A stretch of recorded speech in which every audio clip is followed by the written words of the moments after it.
Épilogue. Le mariage n'est pas uniquement composé d'une seule forme d'amour.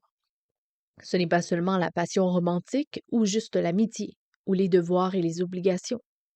C'est tout cela et plus encore. C'est écrasant. Où trouvons-nous la force de répondre aux exigences apparemment impossibles à satisfaire du mariage? Georges Herbert, poète du XVIIe siècle, a écrit 3 poèmes sur l'amour, dont le plus célèbre est le dernier, intitulé tout simplement Amour, et il va comme suit. L'amour m'accueillit, pourtant mon âme recula, coupable de poussière et de péché. Mais l'amour clairvoyant, me voyant hésiter, dès ma première entrée, se rapprocha de moi, demandant doucement s'il me manquait quelque chose. Un invité, répondis-je, digne d'être ici. L'amour dit, tu seras lui. Moi, le méchant, l'ingrat? Ah, mon aimé, je ne puis te regarder. L'amour prit ma main et répondit en souriant. Qui a fait ses yeux sinon moi? C'est vrai, Seigneur, mais je les ai souillés. Que ma honte aille où elle mérite. Et ne sais-tu pas, dit l'amour, qui en a pris sur lui le blâme? Mon aimé, alors je servirai. Il faut t'asseoir, dit l'amour, et goûter à mes mets. Ainsi je m'assis et je mangeai. L'amour l'accueille, mais parce qu'il est conscient de sa culpabilité et de son péché, le poète hésite et recule. Mais l'amour voit tout. Il remarque l'hésitation et avance avec des mots doux, comme un maître aubergiste. Que vous manque-t-il? L'invité reconnaît qu'il lui manque quelque chose d'essentiel, mériter d'être aimé. Avec réalisme et confiance, son hôte répond, il va lui donner cette dignité. Il n'aime pas l'invité parce qu'il est digne d'être aimé, mais parce qu'il va l'en rendre digne. Peu convaincu, l'invité rétorque qu'il ne peut lever les yeux sur l'amour. Le mystérieux personnage se dévoile alors. Je suis celui qui a fait tes yeux, sais-tu? Et je peux faire qu'il se lève vers moi. L'invité sait maintenant qui est l'amour, puisqu'il l'appelle Seigneur, mais il est toujours sans espoir. Laisse ce misérable partir dans la honte. Mais ne sais-tu pas que j'ai pris sur moi plutôt ton blâme? Même les peurs et les doutes les plus profonds de l'invité ne trouvent rien à répondre. Alors le Seigneur lui dit tendrement, mais fermement de s'asseoir. Et le Seigneur de l'univers, celui qui a humblement lavé les pieds de ses disciples, sert l'homme indigne, mais aimé. Tu dois goûter à mes mets. Alors je m'assis et je mangeais. Simone Weil, philosophe écrivaine et militante française, était une juive agnostique. À ne pas confondre avec Simone Weil, la femme politique. En 1938, alors qu'elle méditait sur ce poème de Georges Herbert, elle a fait une expérience puissante et bouleversante de l'amour de Christ. Le Christ est descendu et m'a prise, dit-elle, en décrivant cet instant.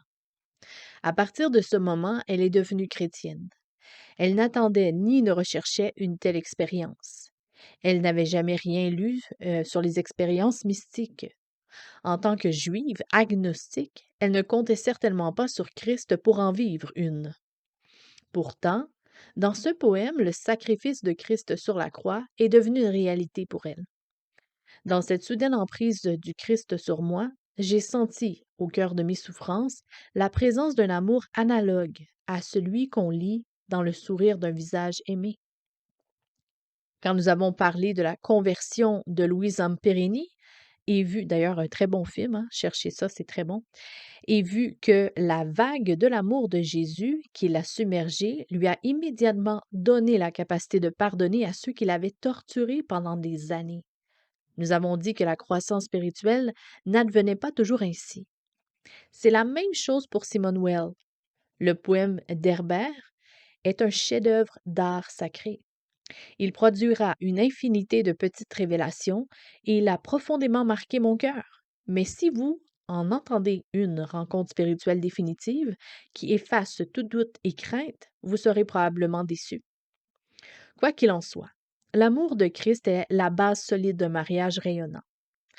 Parmi ceux qui se tournent vers Christ, certains reçoivent son amour comme une vague qui inonde d'emblée le sol dur de leur cœur. D'autres sentent son amour les toucher d'une manière tendre et progressive, comme une pluie légère ou même une bruine. Mais dans tous les cas, le cœur devient un sol irrigué par l'amour de Jésus qui permet à toutes les formes humaines d'amour d'y pousser.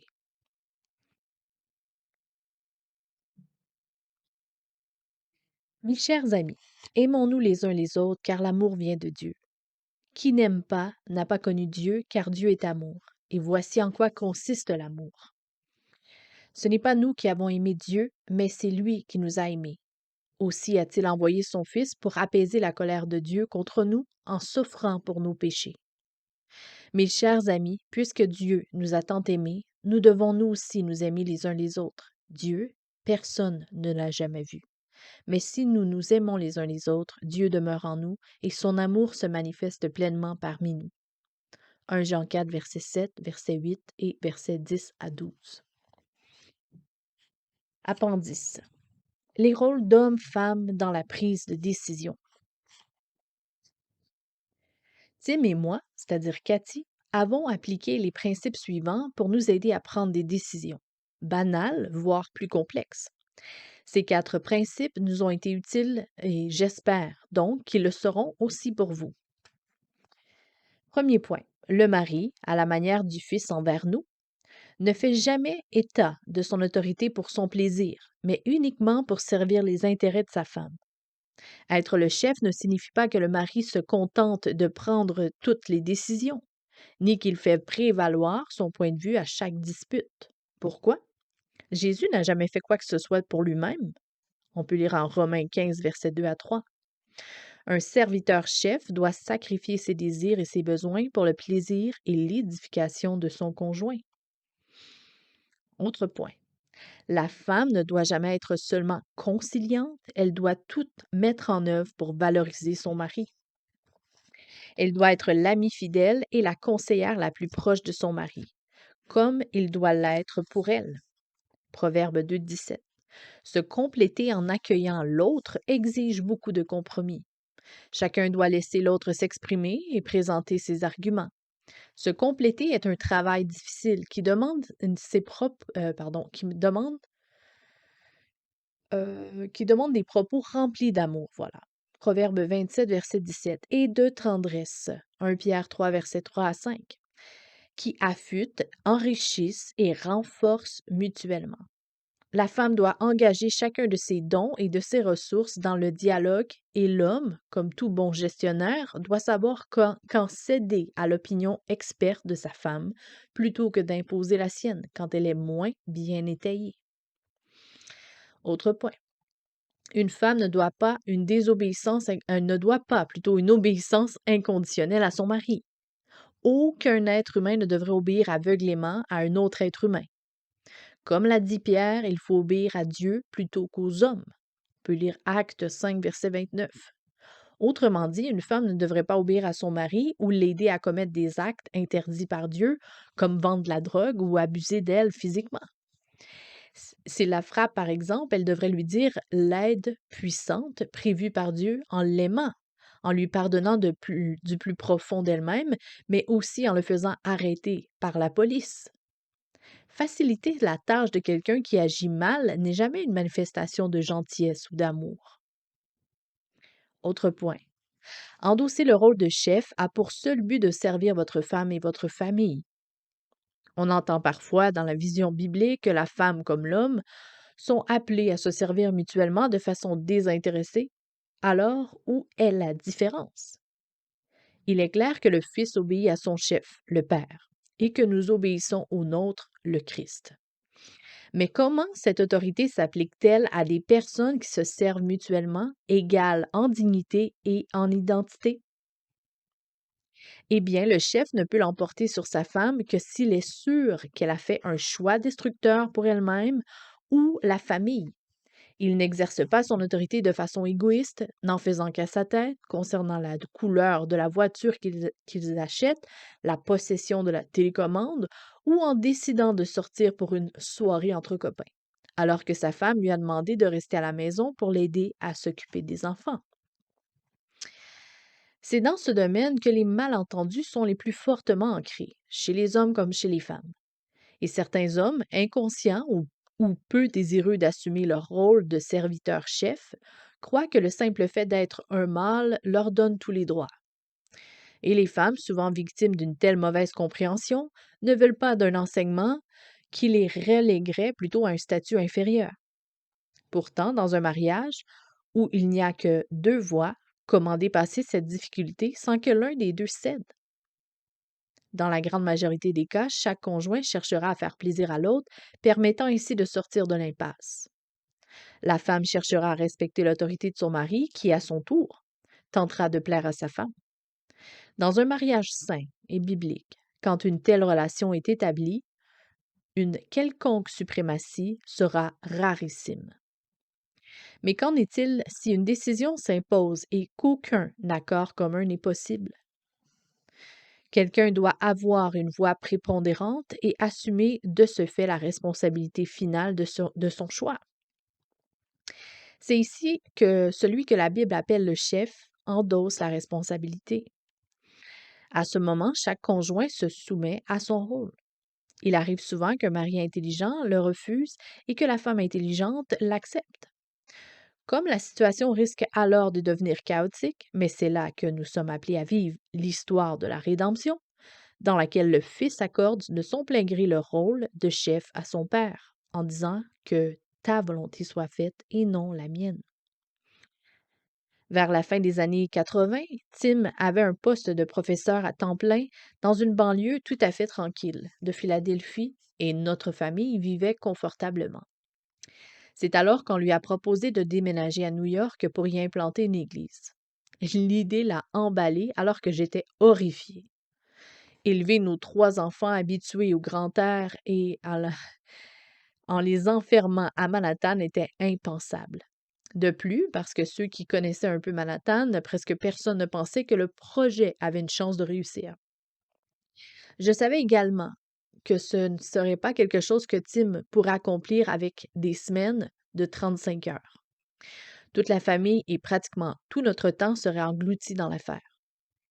Je voyais bien que Tim voulait répondre à cet appel, mais je doutais sérieusement de la pertinence de son choix. Comme j'exprimais mes doutes à Tim, il a répondu: Eh bien, si tu ne veux pas y aller, nous n'irons pas. Mais j'ai répliqué: Ah non, tu ne vas pas te défausser de la décision pour moi. Ça s'appelle fuir ses responsabilités. Si tu crois que c'est la bonne chose à faire, fais valoir ta qualité de chef et prends toi-même la décision. C'est à toi de résoudre le dilemme, et mon rôle est de lutter avec Dieu jusqu'à ce que je puisse soutenir ton appel avec joie. Tim a décidé de venir à New York et d'y implanter l'église presbytérienne Redeemer. Toute la famille, y compris nos fils, considère que c'est l'une des choses les plus viriles qu'il ait jamais accomplies, car il avait peur, mais sentait un appel de Dieu. À ce moment-là, Tim et moi avons tous deux endossé nos rôles respectifs, avec lesquels nous n'étions pas parfaitement à l'aise, mais il est évident que Dieu a œuvré en nous et à travers nous quand nous les avons acceptés comme un don de l'architecte de nos cœurs. Pourquoi une femme doit-elle se soumettre en de telles occasions? Il faut rejeter la réponse traditionnaliste, selon laquelle les femmes sont trop indécises. En réalité, beaucoup de femmes sont plus déterminées que leur mari. Pourquoi sont-elles donc appelées à la soumission? Comme je l'ai dit, la réponse à cette question est une autre question. Pourquoi Christ a-t-il abandonné son autorité au Père? Nous ne le savons pas, mais c'est un signe de sa grandeur, pas de son indécision. Les femmes sont appelées à suivre Jésus sur ce point. Mais n'oubliez pas qu'exercer son autorité correctement est aussi difficile que de s'en dépouiller. Amen. À la prochaine.